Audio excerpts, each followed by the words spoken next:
Hi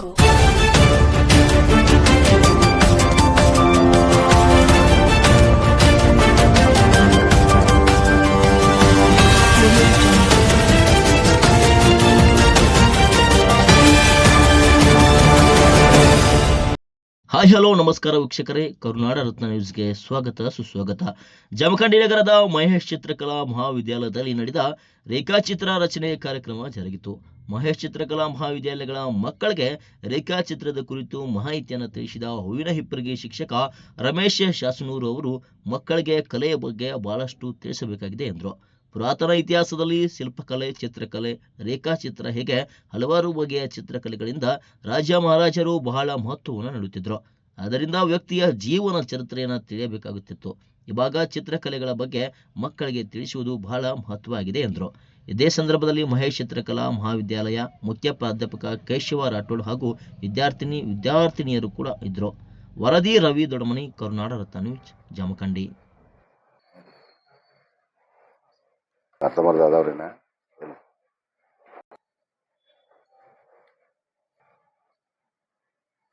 ಅದು ಏನಿಲ್ಲ.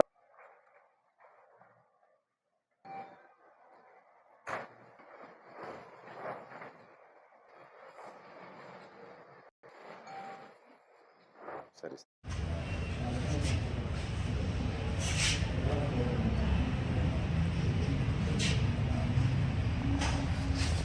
Sir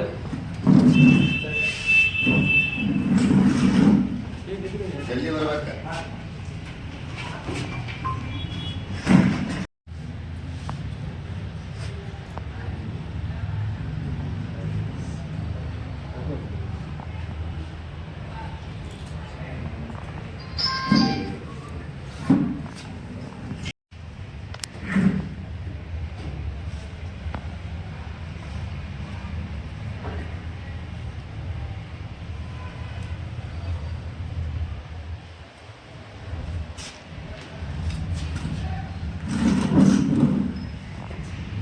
ಒಂದು ಬಿಂದುವಿನಿಂದ ಪ್ರಾರಂಭ ಆಗತ್ತೆ.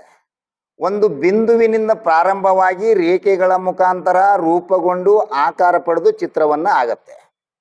ಹೀಗಾಗಿ ನಾನು ಕರ್ನಾಟಕ ರಾಜ್ಯದೊಳಗೆ ಇರುವಂಥ ಕಲಾಶಾಲೆಯಲ್ಲಿ ಉಪನ್ಯಾಸಕರಾಗಿ, ಕಲಾವಿದರಾಗಿ ಸೇವೆ ಸಲ್ಲಿಸ್ತಾ ಸಾಕಷ್ಟು ಜನ ಇದ್ದಾರೆ.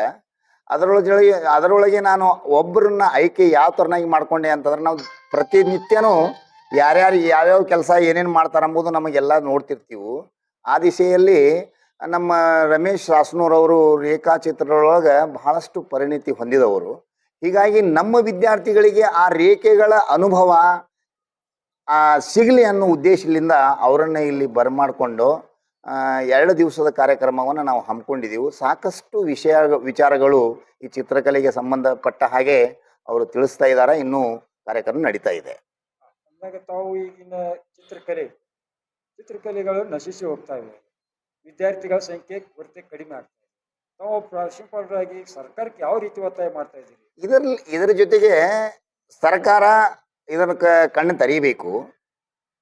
ಒಂದು ವೇಳೆ ಕಣ್ಣು ತೆರೆದಿದೆ ಆತಂದ್ರೆ, ಯಾಕಂತಂದ್ರೆ ಇದು ಏನೇ ನಾವು ಒಂದು ಅಕ್ಷರ ಬರೀಬೇಕಾದ್ರೂ ಚಿತ್ರಕಲೆ ಅವಶ್ಯಕತೆ ಅಲ್ಲಿ ಇದ್ದೇ ಇರ್ತದೆ. ಯಾವುದೇ ಶಿಕ್ಷಣ ಇರಲಿ, ನೀವು ಮೆಡಿಕಲ್ ಕಾಲೇಜಿನಾಗ ಮೆಡಿಕಲ್ ಕಲಿಯಕ್ಕೆ ಹೋದ್ರೂ ಕೂಡ ಅಲ್ಲಿ ಚಿತ್ರಕಲೆ ಅವಶ್ಯಕತೆ ಅಲ್ಲಿ ಇದ್ದೇ ಇರ್ತದೆ.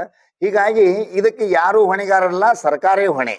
ಏನು, ನಾವು ಇವತ್ತಿನ ದಿವಸ ಎಲ್ಲ ವಿದ್ಯಾರ್ಥಿಗಳು ನಮ್ಮಲ್ಲಿ ಸಾಕಷ್ಟು ಜನ ವಿದ್ಯಾರ್ಥಿಗಳು ಕಲ್ತು ಹೋದವರು ಇವತ್ತಿನ ದಿವಸ ಹೋರಾಟ ಮಾಡ್ತಾ ಇದ್ದಾರೆ. ನಮಗೆ ಚಿತ್ರಕಲಾ ಶಿಕ್ಷಕರನ್ನ ನೀವು ಭರ್ತಿ ಮಾಡ್ರಿ ಅಂತ ಹೇಳ್ಕೊಂಡ್ರೆ ಒತ್ತಾಯ ಮಾಡ್ತಾ ಇದ್ದಾರೆ. ಒಂದು ವೇಳೆ ಭರ್ತಿ ಮಾಡೋದೇ ಆತು ಅಂತಂದ್ರೆ ಇದಕ್ಕೆ ಬಹಳಷ್ಟು ಬೆಲೆ ಮುಂದಿನ ದಿನಮಾನಗಳಲ್ಲಿ ಸಿಗ್ತದಂತ ಆಶಯ ಭಾವನೆ ನಾವು ಇಟ್ಕೊಂಡಿದ್ವಿ.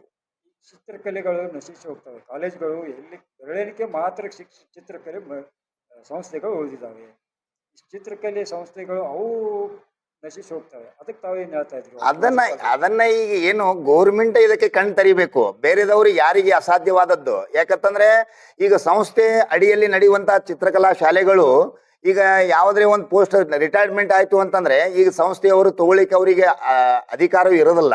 ಈಗ ಸರ್ಕಾರ ಅದಕ್ಕೆ ಏನೋ ಪಗಾರ ಆಗಲಿ ಏನೇ ಮಾಡ್ಬೇಕಾದ್ರೂ ಸರ್ಕಾರನ ಭರಿಸ್ಬೇಕಾಗ್ತದೆ. ಆಮೇಲೆ ಪರ್ಮಿಷನ್ ಕೊಡ್ಬೇಕಾದ್ರೂ ಸರ್ಕಾರ ಕೊಡ್ಬೇಕು ಅದಕ್ಕೆ. ಹೀಗಾಗಿ ಎಲ್ಲದಕ್ಕೂ ನಾನು ಒಂದೇ ಹೇಳುವುದಂತಂದ್ರೆ ಇದಕ್ಕೆ ಸರ್ಕಾರನೇ ಕಾರಣ, ಬೇರೆ ಕಾರಣ ಏನೂ ಇಲ್ಲ. ಎಲ್ಲ ಸಾಕಷ್ಟು ಜನ ಕಲಾವಿದರದಾರ, ಸಾಕಷ್ಟು ವಿದ್ಯಾರ್ಥಿಗಳು ಚಿತ್ರಕಲೆ ಅಧ್ಯಯನ ಮಾಡ್ಬೇಕಂತ ಸಾಕಷ್ಟು ಆಶೆಗಳದಾವ. ಆದ್ರೆ ಅದಕ್ಕೆ ಪ್ರೋತ್ಸಾಹ ಗೌರ್ಮೆಂಟ್ ನೀಡಬೇಕಷ್ಟೇ. ಸರ್ ನಮಸ್ಕಾರ. ನಮಸ್ಕಾರ ಸರ್. ಇವಾಗ ನೀವು ಹೂವಿನ ಹಡಗದಿಂದ ಹೂವಿನ ಹಿಪ್ಪರಿಗೆಯಿಂದ ನಾವು ಜಮಖಂಡಿ ನಗರದ ಮಹೇಶ್ ಚಿತ್ರಕಲಾ ಮಹಾವಿದ್ಯಾಲಯಕ್ಕೆ ಬಂದಿದ್ದೀವಿ. ಹೌದು ಸರ್. ಇಲ್ಲಿನ ಚಿತ್ರಕಲಾ ಮಹಾವಿದ್ಯಾಲಯ ವಿದ್ಯಾರ್ಥಿಗಳಿಗೆ ಯಾವ ರೀತಿ ನೀವು ಕಲಾಕೃತಿಗಳ ಬಗ್ಗೆ ತಿಳಿಸ್ತಾ ಇದ್ದೀರಿ? ಇವತ್ತು ನೋಡಿ ಸರ್, ಸ್ಪರ್ಧಾತ್ಮಕ ಜಗತ್ತಿನಲ್ಲಿ ಇವತ್ತು ಮಾಧ್ಯಮಗಳು ಕೂಡ ನಮ್ಗೆ ಕಾಂಪಿಟೇಷನ್ ಮಾಡ್ತಾ ಇದ್ದಾವೆ. ಹಾಗಾಗಿ ಇವತ್ತಿನ ವಿದ್ಯಾರ್ಥಿಗಳು ಒಂದು ಇರ್ತಕ್ಕಂಥ ಒಂದು ಸೂಕ್ತ ಸಮಯವನ್ನ ನಿರಂತರವಾಗಿ ರೇಖಾಚಿತ್ರಗಳನ್ನ ಒಂದು ರೂಢಿ ಹಾಕೊಂಡು ಆ ದಿಶೆಯಲ್ಲಿ ಬರ್ತಕ್ಕಂಥ ಈ ನಾಡಿನಲ್ಲಿ ನಡೀತಕ್ಕಂಥ ಕೆಲವೊಂದು ಪ್ರದರ್ಶನಗಳು, ಶಿಬಿರಗಳನ್ನ ಎಲ್ಲವುಗಳನ್ನ ನೋಡಿಕೊಂಡು ಶಿಕ್ಷಕರ ಒಂದು ಸೂಚನೆ ಮೇರೆಗೆ ಅವರೆಲ್ಲ ನೋಡಿಕೊಂಡು ದಿನನಿತ್ಯದಲ್ಲಿ ಪ್ರತಿನಿತ್ಯ ಕ್ರಿಯಾಶೀಲರಾದ್ರೆ ಈ ಜಗತ್ತಿನಲ್ಲಿ ಅಸಾಧ್ಯವಾದದನ್ನು ತೋರಿಸಬಹುದು ಅಂತ ನನ್ನ ಅಭಿಪ್ರಾಯ. ಸರ್, ಈಗಿನ ಜಗತ್ತಿನಲ್ಲಿ ಡಿಜಿಟಲ್ ಮಾಧ್ಯಮ ಇದೆ. ಈಗ ಚಿತ್ರಕಲೆಗಳು ನಶಿಸಿ ಹೋಗ್ತಾ ಇದೆ. ನಾವು ಒಬ್ಬ ಹಿರಿಯ ಉಪನ್ಯಾಸಕರಾಗಿ ಈ ಮಕ್ಕಳಿಗೆ ಚಿತ್ರಕಲೆ ಬದಲು ಉಳಿಯುವುದು ನಡೆಯುವುದು ಇದ್ರ ಬಗ್ಗೆ ತಾವೇನು ಹೇಳ್ತಾರೆ? ಈ ಚಿತ್ರಕಲೆ ಜೊತೆಗೆ ಸರ್, ಚಿತ್ರಕಲೆ ಮಾಧ್ಯಮ ದೇಶದ ಪ್ರತಿಬಿಂಬವನ್ನು ಬಿಂಬಿಸ್ತಕ್ಕಂಥದ್ದು ಕಲೆ. ಆ ಜೊತೆಗೆ ಇವತ್ತಿನ ಚಿತ್ರಕಲೆ ಜೊತೆಗೆ ಮಾಧ್ಯಮಗಳು ಬಂದಿದ್ದಾವೆ. ನಮಗೂ ಗಮನಕ್ಕಿದೆ. ಏನಪ್ಪಾ ಅಂತಂದ್ರೆ ಡಿಜಿಟಲ್ ಬಂದಿದೆ. A1 AI ಬಂದಿದೆ. ಅವನ್ನೆಲ್ಲ ಜೋಡಿಸ್ಕೊಂಡ್ರೆ ಸಾಧ್ಯತೆ ಬದುಕಲಿಕ್ಕೆ ಒಂದು ಒಳ್ಳೆ ಸಿಗ್ಬೋದು ಅಂತ ನನ್ನ ಮಕ್ಕಳಿಗೆ ಇದ್ರ ಬದಲು ಮಕ್ಕಳಿಗೆ ಯಾವ ರೀತಿ ರೇಖಾಚಿತ್ರಗಳನ್ನು ವಿವರಿ ಕೊಡ್ತಾ ಇದ್ದೀವಿ?